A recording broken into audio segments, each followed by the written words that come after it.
Le tabac dans la maladie de Crohn. Bon, il a clairement un rôle néfaste. Il y a une observation très importante, je me répète, mais je la répète à chaque fois que je parle sur le tabac. Je débute toujours par cette première observation qui est que si on prend un groupe de patients atteints de maladie de Crohn et qu'on l'apparie à un groupe de gens qui n'ont pas de maladie de Crohn, apparier, c'est-à-dire que les deux groupes soient homogènes en termes d'âge, de catégories socio-professionnelles, de sexe, enfin, etc. Si on apparie ces deux groupes, la première observation, c'est que parmi les patients qui ont une maladie de Crohn, il y a plus de fumeurs. Et ça, c'est une observation majeure. Certes, parmi les gens qui ont une maladie de Crohn, un bon nombre ne fument pas. Donc ça montre que le tabac n'est pas nécessaire au développement de la maladie de Crohn. Mais si on a plus de fumeurs dans le groupe maladie de Crohn que dans le groupe contrôle, c'est à mon sens la preuve que le tabac peut jouer un rôle dans l'expression de la maladie. En tout cas, on a fait plus souvent le diagnostic chez des gens fumeurs que chez des gens non fumeurs. Donc moi je suis convaincu que le tabac joue un rôle déclenchant. Et on a très souvent, quand on fait bien attention et qu'on reprend une observation d'un patient et qu'on l'interroge, on voit très souvent que le tabac a été débuté quelques mois, quelques années avant les premiers symptômes. Je pense aussi, donc il est même démontré que le tabac, lorsque l'on arrête, par exemple chez les gens qui ont été opérés, les gens qui arrêtent de fumer au moment de l'intervention chirurgicale ont moindre chute que ceux qui continuent à fumer.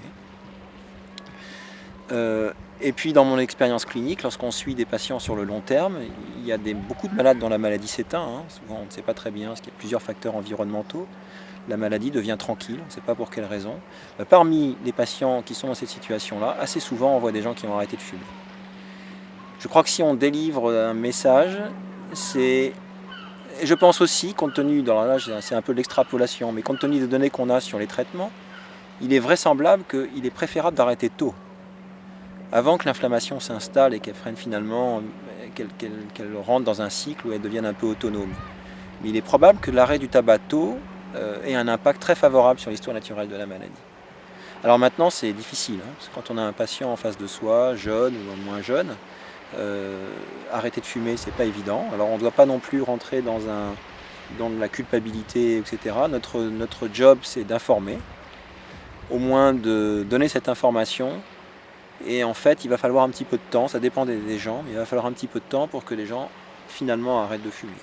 Et puis certains n'arrêtent pas de fumer, on est en échec. Et ça, c'est vrai pour toutes les addictions.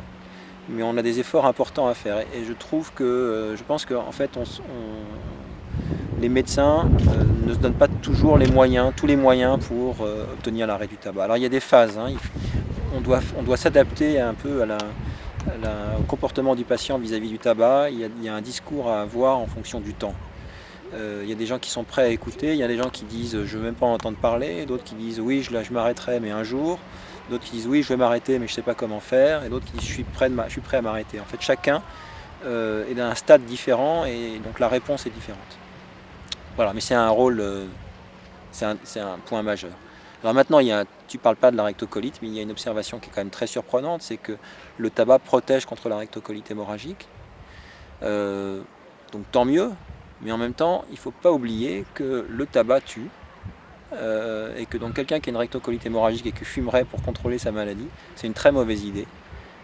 On n'a aucun traitement qui soit aussi dangereux que le tabac. Donc voilà, c'est juste un clin d'œil en passant sur le tabac et la rectocolite hémorragique.